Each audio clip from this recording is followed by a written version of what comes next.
सब पर सलामती हो, आप पर भी सलामती हो। Hallelujah, hallelujah, hallelujah, hallelujah. जोरदार तालियां यीशु के जलाल। क्योंकि खुदावंद यहाँ पर मौजूद है कि अपने तालिबों को बदला दे, और जो उसकी तलब रखते हैं खुदाम आसमान के तख्त को छोड़कर जमीन पर उतरता है। और खुदाम अपने मौजज़ात करने की कुदरत रखता है। जैसा कि हम सब जानते हैं कि रोजों के अयाम चल रहे हैं और हर जगह पर रोजों ही का मैसेज होता है। और रोजा जो है मेरे अज़ीज़ों हमारी जिंदगी में बहुत बड़े बड़े काम करने की कुदरत रखता है। अगर वो रोजा हो जो खुदा को पसंद है, तब खुदा मौजज़ात करने की कुदरत रखता है।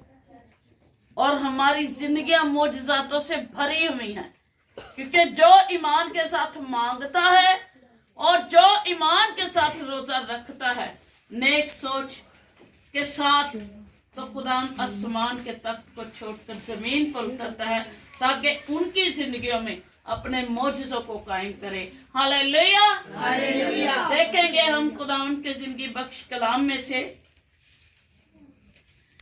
यूना नबी का सहीफा बेटी मैरी पढ़ने में रहनुमाई करेंगी। देखेंगे यूना नबी का सहीफा, उसका 3 बाब और उसकी 5 और 6 आयत में। पाकला में यूं लिखा है, तब नैनवा के बशिंदों ने खुदा पर ईमान लाकर रोजा की मनादी की और अदना व आला सब ने टार तोड़ा।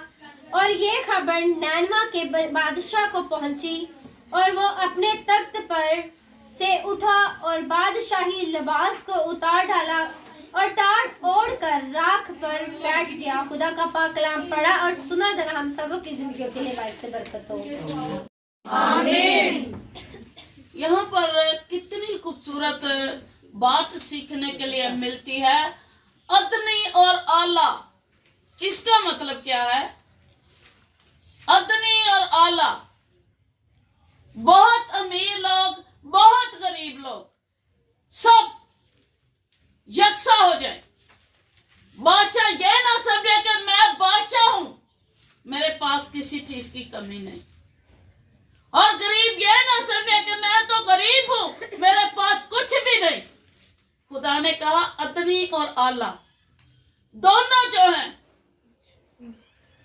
ठाट ओढ़े और मेरे लिए मेरी हजूरी में ठहरे, ताकि खुदा का इरादा जो है, कहर का इरादा तब्दील हो। अपने आप को रोजे की मुनादी के लिए तैयार करें।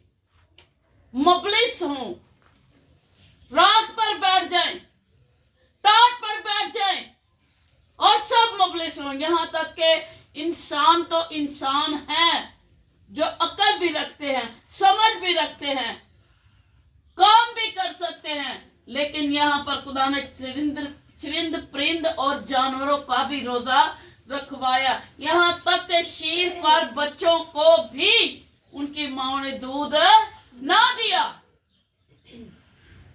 और वो मुबलस किससे हुए? टाट पर, राख पर बैठ गए, किरियासारी की। मुबलस का मतलब है कि यकसा दिल होकर वो खुदा के मैसेज को कबूल कर रहे हैं और जो खुदा ने कहा है उसके मुताबिक काम कर रहे हैं। इसका मतलब ये है कि हम लोग जो हैं, हमारा रोजा वो होता है जो खुदा को पसंद है। क्या हम उस तरह से अपने आप को पस्त करते हैं, मुबलिस करते हैं, यकसा दिल होते हैं? यहाँ पर देखे, जब ये मनादी की गई तो बादशाह जो है अपना बादशाही लिबास उतार के अपने तख्त से उठ खड़ा हुआ और बादशाही लिबास को उतारा और खाक पर बैठ गया। अदनी और आला, अमीर और गरीब सब एक जैसे हो गए खुदा की जुरी में। और यहाँ पर जो यूना है, जिसको खुदावन ने कहा कि जा मेरे नाम की मुनादी कर, तो कोई भी इंसान खुदा से भाग सकता है? बताइए मुझे, भाग सकता है? कलाम में लिखा है, मैं समाना ते विचर जावां ते उत्थे भी तू है, समंदरा च जा छुपा ते उत्थे भी तू है, ते जे मैं पर ला के उठ जावां उत्थे भी तू है। खुदावन ते समंदर दे विच जिहड़ी छोटी जी सिप्पी है, ਉਹਦੇ अंदर रहन वाले कीड़े ਨੂੰ भी जानदा है, ਇਹ ਭੁੱਖਾ है कि रजिया, ते असीं ते फिर एडे एडे इंसान। खुदा सब कुछ जानता है। खुदा की हुजूरी में नैनवा का गुनाह, नैनवा की शरारत पहुंची, जिसकी वजह से खुदा कहर में आया। और देखें, उसका कहर पल भर का है और उसका कर्म जो है उम्र भर का है। देखें, यूना जो है खुदा की हुजूरी से भागा इस मुनादी को ना करने के लिए कि मैं नहीं जाऊंगा। और खुदा ने क्या किया? जिस जहाज में वो बैठकर जा रहा था, नैनवा की बजाय कहाँ गया? नैनवा की जगह कहाँ गया? पहुंच गया था। नहीं, मेरा ख्याल है उसे बंगला भी तैयार मिला होगा, सब कुछ रेडी मिला होगा। पहुंचा वो कहां पर? जहां पर नजासत थी। क्या थी? नजासत थी, नाफरमानी की वजह से। जिस समंदर में, जिस जहाज पर वो बैठा था, वहां पर तूफान आया और वो सब लोग जो थे उन्होंने कहा कि पता करो, कुरा डालो, ये आफत, ये मुसीबत किसकी वजह से आई है। पहले तो जो जो कुछ उनके पास था उन्होंने समंदर की नजर कर दिया ताकि खुदा का कहर टल जाए, लेकिन कहर नहीं टला और तूफान जो है और ज्यादा मौजसन होता जाता था, और ज्यादा तेज होता जाता था। पर जब उन्होंने देखा कि यूना सो रहा है एक साइड पे, उन्होंने उठाया और उन्होंने कहा कि ऐ खुदा के बंदे, तू किस खुदा की इबादत करता है? तू कहां पे रहने वाला है और तू कहां से आया है? ये तूफान थम नहीं रहा। उस वक्त के लोग इतने अक्लमंद होते थे कि ये मुसीबत, आज हम गलतियां करके भी मुसीबतों से गुजरते हैं, लेकिन हम इस बात को सोचते नहीं कि ये मुसीबत आई किस वजह से।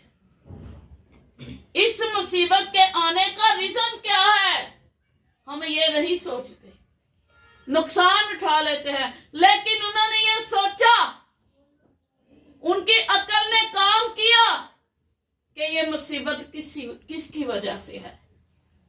और जब कुरा डाला गया तो कुरा किसके नाम का निकला? यूना के नाम का। यूना के नाम का। और यूना ने कहा कि ये तूफान थमने वाला नहीं है, क्योंकि मैंने खुदा की नाफरमानी की है, मैं खुदा की हुजूरी से भागा हूं, ये तूफान मेरी वजह से है। उसने कहा कि मुझे इस समंदर में फेंक दो। फेंकने वाले डर गए।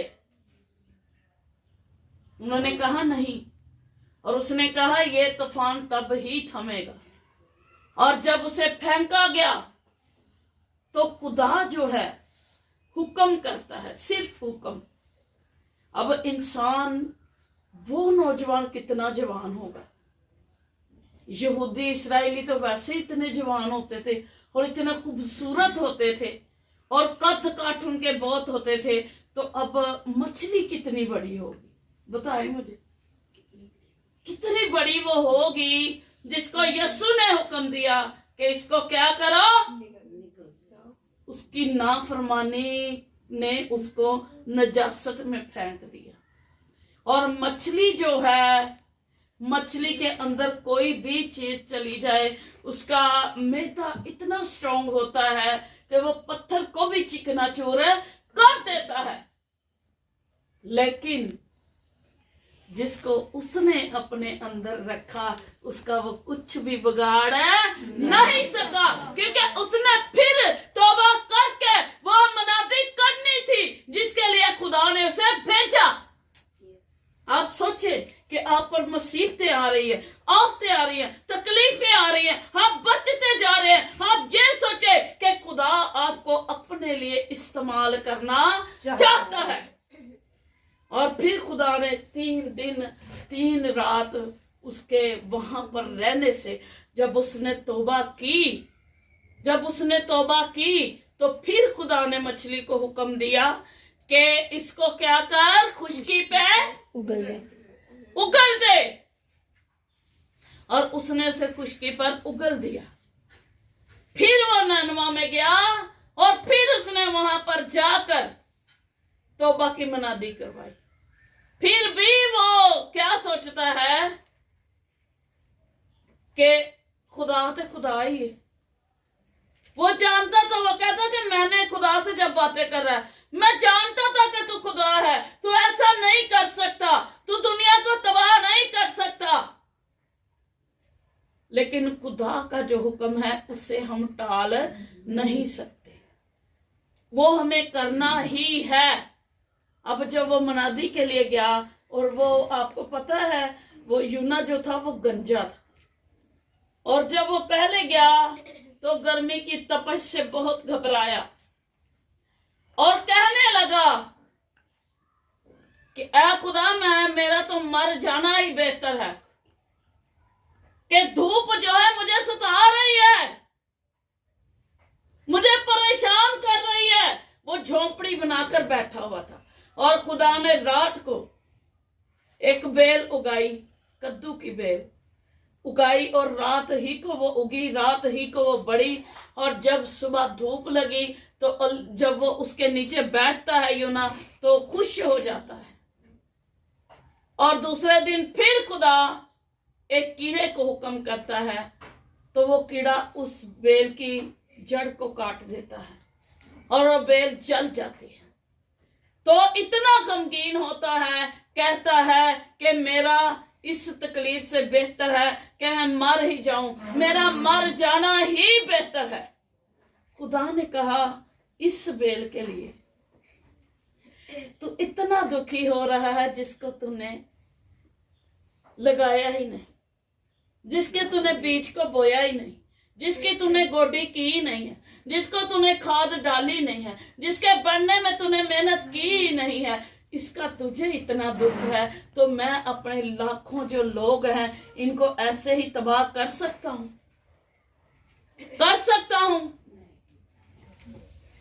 खुदा अपने लोगों के ऊपर से कहर का इरादा तब्दील करता है। जब वो मुनादी करता है, वो बताता है कि नैनवा शहर जल्द तबाह होने वाला है, तो तब बादशाह भी इस मैसेज को सुनकर अपने तख्त को छोड़कर जमीन पर बैठता है। ये तो साडे कोल ओदे कोल ते इन्ने ने महल सी ते असीं निक्के जे घर नूं टाइलां टूलां ला के सवार लईए ते साडी किते आकड़ ही नहीं पाई जांदी, साडी धौन चों सरिया ही नहीं निकलदा जिहड़ा फिट हो जांदा। आकड़ ते गरूर ते घमंड ते तकब्बर दा ते असीं मेरा कह रहा तो बादशाह लिबास पानी किन्ने कीमती होणगे। ये भैड़ी जी पैंट शर्ट पा के ही कहने ला कुर्सी नहीं मेरे लिए साफ की, अपना एटीट्यूड वहां लग पैने, अपना गरूर वहां लग पैने। लेकिन खुदा गरूर नूं पसंद नहीं करता। हम गए बॉर्डर पे जहाँ पे इंडिया और वो आमने सामने नजर आता है। आज से 10-12 साल पहले मैसेज के लिए मेरे साथ एक खादमा अटैच थी, हम मिलके गए वहां पे। तो वो ना उन्होंने पानी ला के रखा ऐसे, तो मैंने पकड़ के पीना शुरू कर दिया। उन्होंने मुझे पोनी मारी ऐसे। मैंने कहा क्या हुआ? कहती है इनका पानी ना पियो। मैंने कहा क्यों? इनके हाथ देखो कैसे हैं, ये गिलासों को निशान लगे हुए हैं। उन्हें बेचारे ने आटा गुने, उन्हें इंजी हाथ धो के ना इंज फड़ा दिता। ते ओ ए जगह तो ना थोड़ा जैसे थोड़ा वाइट वाइट जा लग जाना। लेकिन मैंने कभी किसी का दिल नहीं तोड़ा। मैं ये कहती कि इसका दिल मैंने तोड़ा तो मेरे यीशु का दिल टूटेगा। मैंने वो पानी पिया, उसने पानी नहीं पिया, उसने अपना गिलास अलग रखा हुआ था अपने बैग में, उसने उसमें पानी पिया। अब पानी उनका नहीं पिया तो दूध की बोतलें उनको कह रही है हमें भर के दे दो। तो मैंने कहा ये बोतलें ये यहां से नहीं आई, और ये दूध जो है उन्हीं हाथों से नहीं इन्होंने निकाला। तुम किस खुदा इबादत करती हो? मैंने उससे ये कहा, मैं कहती हूँ कोई कहे ना कि मैं इस दूध की चाय नहीं पीता, मैं ये नहीं करता, मैं कहती ना कहो, नहीं पीनी कोई बात नहीं, लेकिन किसी की जो तफीक है वो अपनी तफीक के हिसाब से काम करता है। मैं कहती हूँ कि किसी के घर में 20 रुपए थाली की भी कोई चाय बनाए ना तो मैं उसका दिल नहीं तोड़ती, मैं पीती हूँ, क्योंकि मैंने अपने खुदा का दिल नहीं तोड़ना। तो आज हमारे घर में वो शान शौकत है जो बादशाहों के घर में थी, वो रथ, वो घोड़े, वो नौकर चाकर, वो वजीर हमारे घरों में है, लेकिन हमारा एटीट्यूड हमें मारता है। हम फिर ये नहीं सोचते कि हमारे ऊपर ये आफत आई किस वजह से है। अगर उन पर आफत आई तो वो खाकसार भी हुए, उन्होंने बदी की, वो पस्त भी हुए, उन्होंने बदी की, उन्होंने खाक अपने सर में डाली, उन्होंने बदी की, टाट बिछा कर नीचे बैठ गए, अदना और आला सब बराबर पे। तो उन्होंने किसकी मुनादी की? किसकी? रोजे की मुनादी की। अपने खुदा को मनाने के लिए रोजे की मुनादी की। और जब खुदा को पसंद आया तो खुदा ने उस कौम को माफ किया। फिर वो गिला करता है, वो कहता है कि खुदावन मैं तो पहले ही जाना, बड़ा दुखी हुआ कि खुदा ने इनको बख्शा क्यों है। इंसान है ना, बख्शा क्यों है, बड़ा दुखी हुआ इस बात के लिए। फिर खुदा ने कहा कि ये बेल जिस पे तूने कुछ मेहनत भी नहीं की, तू इसके लिए इतना दुखी है, तो मैंने तो इनको अपने हाथों से बनाया, इनकी सूरतें तो मेरे हाथों में, तो मैं इनको क्यों माफ ना करूंगा। कोई भी गलती करें, कोई भी खता करें, खाकसार हो जाए, अपने खुदा के आगे घुटने टेक लीजिए, रोइए, फरियाद कीजिए, आहो नाला कीजिए, ताकि खुदा आपके गुनाह को माफ करे और आपकी जिंदगी में अच्छे अच्छे काम हो। अच्छे काम खुदा तब करता है जब हमारी मुसीबतें खुदा खत्म करता है। जो यूना है उसके अंदर नाफरमानी आई तो उसको भी सजा मिली, नैनवा के अंदर बदी आई, उनको भी सजा मिली। बनी इस्राइल ने नाफरमानी की, उनको भी सजा मिली। मूसा खुदा के कितने करीब था, उसने नाफरमानी की तो उसको भी सजा मिली। खुदा ने क्या कहा कि तू अब उस शहर को देख ना पाएगा, उसमें दाखिल हो ना पाएगा, क्योंकि मैंने तुझसे जो कहा तूने माना नहीं। आज हम इन बातों को सोचते नहीं है, बड़े बड़े बोल बोल के, बड़ी बड़ी खुदा के लिए बातें करके बाद में हम कहते हैं कि कोई चक्कर नहीं। चाहे आपने खुदा के घर के लिए 500 की चीज मानी हो, तो आप जब नाफरमानी करते हैं, चाहे आपका किसी और सर पे 50,000 रुपया लग जाए, फिर भी हम ये नहीं सोचते कि हम गिरे कहां से हैं, हमारे से नाफरमानी हुई कहां पर। जो खुदा को कहर आया, उस बादशाह ने सोचा, उसने सोचा कि खुदा के नजर में हमारी बदी पहुंच चुकी है, तो उसने अपने मुलाजमों को, अपने इलाके वालों को, जानवरों को, कोई भी उसने कहा कि अपने गल्ला में से लेकर किसी को चराने ना जाए। कोई जानवर, कोई चरिंद परिंद, किसी के लिए कुछ भी नहीं किया।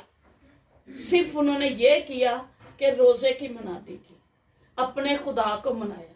तो मेरे जीजो जो यसू मान जाता है ना, तो फिर कात की ये किसी दी कि कोई तुहाडी गल ना मन्ने। हालेलुया। खुदा सारे काम सीधे करदा है। इसलिए ਜਦੋਂ भी जिंदगी च कोई परेशानी आए ते नहीं ਤੁਹਾਨੂੰ याद कि तुसी किथे की कर बैठे जे, कहो खुदा नू कि खुदा मैं तेरी सूरी च रोजे दी मनादी करना पिया वां, जिथे भी मैं गलती कर चुकिया वां, खुदा नू मैनू माफ कर ते मेरे तो कहर दे इरादे बदल दे। ते खुदा कहर दे इरादे बदलन दी कुदरत रखदा है। खुदा ने 3 दिन उन्होंने भी मच्छी दे पेट च रख के खुशकी ते उगलिया। खुदा ने नैनवा नू भी निजात दी, खुदा ने बनी इसराइल कौम नू भी उथों कढ़िया। खुदा ने सब ते अपने मौजूदे किते, लेकिन उन्हां ते जिन्हां ने दिल तो खुदा ते ईमान लियांदा, ਦਿਲ ਤੋਂ ਰੋਜ਼ੇ ਰੱਖੇ, ਦਿਲ ਤੋਂ ਮਨਾਦੀ ਕੀਤੀ, ਦਿਲ ਤੋਂ ਦੁਆ ਕੀਤੀ ਤੇ ਖੁਦਾ ਨੇ ਉਹਨਾਂ ਦੇ ਜੁਵੇ ਦੇ ਬੰਧਨ ਤੋੜੇ ਤੇ ਖੁਦਾ ਨੇ ਕਹਿਰ ਦਾ ਰਾਤਾ ਬਦਲਿਆ। ਫਿਰ ਖੁਦਾ ਕਹਿੰਦਾ ਕਿ ਮੈਂ ਤੇਰੇ ਨਾਲ ਪਿਆਰ ਕਰਨਾ ਵਾ। ਇੱਕ ਮਾਂ-ਬਾਪ ਕਿੰਨੀ ਕੁ ਦੇਰ ਆਪਣੀ ਔਲਾਦ ਨਾਲ ਨਾਰਾਜ਼ ਰਹਿ ਸਕਦਾ? ਆਖਰ ਤੇ ਮੰਨਦਾ ਹੀ ਹੈ। ਖੁਦਾ ਅਗਰ ਨਾਰਾਜ਼ ਹੈ ਤੇ ਕੋਸ਼ਿਸ਼ ਕਰੋ ਕਿ ਤੁਹਾਡੇ ਬਸ ਹਾਲੀ ਨਾਲ खुदा मने ते तुहाडियां मुश्किलां आसान होन। हालेलुया। सलाम के सिला से खुदा दा करो।